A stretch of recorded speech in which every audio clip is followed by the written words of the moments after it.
देखिए मैं एम्बेसडर एक बार आपसे पूछूंगी, ये RIC जिसका हम बार बार बात कर रहे हैं, you see this as reality, क्या ये हो सकता है? देखिए मैंने इसका जिक्र इसलिए किया क्योंकि चीन भी ये बात समझ रहा है कि पाकिस्तान और अमेरिका के बीच नजदीकियां हैं। मैं फिर कह रही हूँ, there are no permanent friends, no permanent allies, no permanent force. अब उनको भी झटका लग रहा है, बार बार क्यों जा रहे हैं ये फील्ड मार्शल अमेरिका, क्यों जा रहे हैं, क्यों बार बार ट्रंप के पास भागे जा रहे हैं? भाई हमने तो इनको इतना लोन दे दिया तब भी ये वहां भाग रहे हैं। तो ये चीजें दुनिया में परिस्थितियां बदल रही हैं, ये सबको समझना पड़ेगा। ये अभी आप लोग सब जिक्र कर रहे हैं परमानेंट फ्रेंड्स वगैरह के लिए। Original quote is by Lord Palmerston, ये 19वीं शताब्दी में ब्रिटेन के प्रधानमंत्री ने थे। उन्होंने कहा था हमारे कोई इटर्नल एलाइज नहीं है, परपेचुअल एनिमीज नहीं है, सिर्फ हमारे इंटरेस्ट जो हैं वो इटर्नल और परपेचुअल है, और इन इंटरेस्ट की सुरक्षा करना हमारा मेन रिस्पॉन्सिबिलिटी है। मैम ये अनइंटेंडेड है। ट्रंप साहब जो कर रहे थे वो भारत को क्यों सजा देने की कोशिश कर रहे हैं? हमने क्या किया? किस तरह से हमने अमेरिकन इंटरेस्ट को हर्ट किया?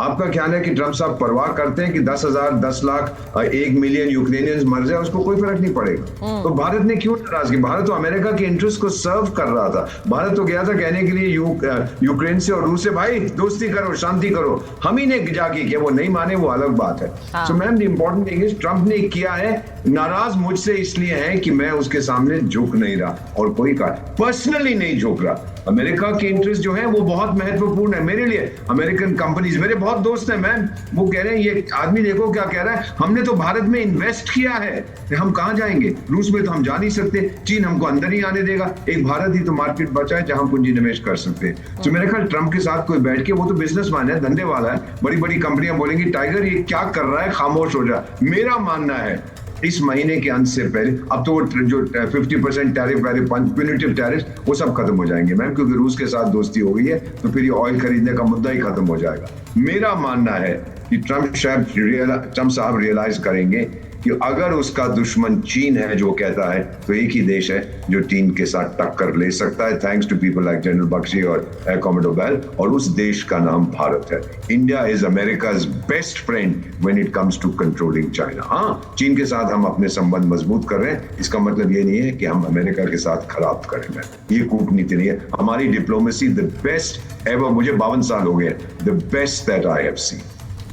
देखिए इस बीच एक खबर आ रही है कि पीएम मोदी ने फ्रांस के राष्ट्रपति से बात की और उन्होंने खुद बताया है कि मित्र मैक्रों से अच्छी बातचीत हुई है। प्रधानमंत्री नरेंद्र मोदी ने इस बातचीत के बारे में बताया है, मैक्रोन से उन्होंने बात की है, ये प्रधानमंत्री मोदी खुद बता रहे हैं। उन्होंने कहा कि फ्रेंच राष्ट्रपति से उनकी बात हुई है, had a good conversation with my friend president Macron, exchange views on efforts for peaceful resolution of conflict in Ukraine and in West Asia, वो ये कह रहे हैं। और भारत और फ्रांस के रिश्तों को और बेहतर बनाने के लिए हम काम कर रहे हैं। अब ये समझ लीजिए कि इस वक्त जो कूटनीतिक दरवाजे हैं वो सारे खुले हुए हैं। मैं फिर कहूंगी, जैसा कि इसको आप विवेक जी आप सर हिला सकते हैं, आप कह सकते हैं कि एक फेल्ड नीति है, लेकिन जो बात मुझे ऐसा लगता है जो बात बार बार कही जा रही है कि एक स्ट्रैटेजी जो बनाना है वो उसमें एक फ्लेक्सिबिलिटी की जरूरत है, और आज के समय में वो सबसे ज्यादा दिख रही है। चीन जैसा देश भी हमारी तरफ वापस आ रहा है,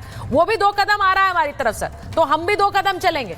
रशिया के साथ हमारा कदम ताल है। अमेरिका जैसे देश को भी कूटनीति पर ही वापस आना पड़ेगा इसको सुलझाने के लिए, ये भी मान लीजिए, क्योंकि अगर कूटनीति नहीं होगी तो अमेरिका के लिए भी ये टैरिफ बॉम्ब भारी पड़ सकता है। देखिए मैं एम्बेसडर एक बार आपसे पूछूंगी, ये RIC जिसका हम बार बार बात कर रहे हैं, you see this as reality, क्या ये हो सकता है? देखिए मैंने इसका जिक्र इसलिए किया क्योंकि चीन भी ये बात समझ रहा है कि पाकिस्तान और अमेरिका के बीच नजदीकियां हैं। मैं फिर कह रही हूँ, there are no permanent friends, no permanent allies, no permanent force. अब उनको भी झटका लग रहा है, बार बार क्यों जा रहे हैं ये फील्ड मार्शल अमेरिका, क्यों जा रहे हैं, क्यों बार बार ट्रंप के पास भागे जा रहे हैं? भाई हमने तो इनको इतना लोन दे दिया तब भी ये वहां भाग रहे हैं। तो ये चीजें दुनिया में परिस्थितियां बदल रही हैं, ये सबको समझना पड़ेगा। ये अभी आप लोग सब जिक्र कर रहे हैं परमानेंट फ्रेंड्स वगैरह के लिए। Original quote is by Lord Palmerston, ये 19वीं शताब्दी में ब्रिटेन के प्रधानमंत्री ने थे। उन्होंने कहा था हमारे कोई इटर्नल एलाइज नहीं है, परपेचुअल एनिमीज नहीं है, सिर्फ हमारे इंटरेस्ट जो हैं वो इटर्नल और परपेचुअल है, और इन इंटरेस्ट की सुरक्षा करना हमारा मेन रिस्पॉन्सिबिलिटी है। मैम ये अनइंटेंडेड है। ट्रम्प साहब जो कर रहे थे, वो भारत को क्यों सजा देने की कोशिश कर रहे हैं? हमने क्या किया? किस तरह से हमने अमेरिकन इंटरेस्ट को हर्ट किया है? आपका ख्याल है कि ट्रम्प साहब परवाह करते हैं कि 10,000, 10 लाख, 1 मिलियन यूक्रेनियंस मर जाए, उसको कोई फर्क नहीं पड़ेगा? तो भारत ने क्यों नाराजगी? भारत तो अमेरिका के इंटरेस्ट को सर्व कर रहा था। भारत तो गया था कहने के लिए यूक्रेन से और रूस से, भाई दोस्ती करो, शांति करो। हम ही ने जाके किया, वो नहीं माने वो अलग बात है। So ma'am, the important thing is Trump ने किया है, नाराज मुझसे इसलिए है कि मैं उसके सामने झुक नहीं रहा, और कोई का पर्सनली नहीं झुक रहा। अमेरिका के इंटरेस्ट जो है वो बहुत महत्वपूर्ण है मेरे लिए। अमेरिकन कंपनीज, मेरे बहुत दोस्त हैं मैम, वो कह रहे हैं, ये आदमी देखो क्या कह रहा है, हमने तो भारत में इन्वेस्ट किया है, हम कहां जाएंगे? रूस में तो हम जा नहीं सकते, चीन हमको अंदर ही आने देगा, एक भारत ही तो मार्केट बचा है जहां पूंजी निवेश कर सकते हैं। तो मेरे ख्याल ट्रम्प के साथ कोई बैठ के, वो तो बिजनेसमैन है, धंधे वाला है, बड़ी बड़ी कंपनियां बोलेंगी टाइगर ये क्या कर रहा है, खामोश हो जा। मेरा मानना है इस महीने के अंत से पहले, अब तो वो जो 50% टैरिफ, प्यूनिटिव टैरिफ, वो सब खत्म हो जाएंगे मैम, क्योंकि रूस के साथ दोस्ती हो गई है, तो फिर ये ऑयल खरीदने का मुद्दा ही खत्म हो जाएगा। मेरा मानना है कि ट्रम्प साहब रियलाइज करेंगे कि अगर उसका दुश्मन चीन है जो कहता है, तो एक ही देश है जो चीन के साथ टक्कर ले सकता है, thanks to people like general Bakshi और एयर कॉमोडोर बेल, और उस देश का नाम भारत है। India is America's best friend when it comes to controlling China. हाँ, चीन के साथ हम अपने संबंध मजबूत कर रहे हैं, इसका मतलब ये नहीं है कि हम अमेरिका के साथ खराब करें। ये कूटनीति नहीं है हमारी। डिप्लोमेसी द बेस्ट एवर, मुझे 52 साल हो गए, the best that I have seen. देखिए, इस बीच एक खबर आ रही है कि पीएम मोदी ने फ्रांस के राष्ट्रपति से बात की और उन्होंने खुद बताया है कि मित्र मैक्रों से अच्छी बातचीत हुई है। प्रधानमंत्री नरेंद्र मोदी ने इस बातचीत के बारे में बताया है।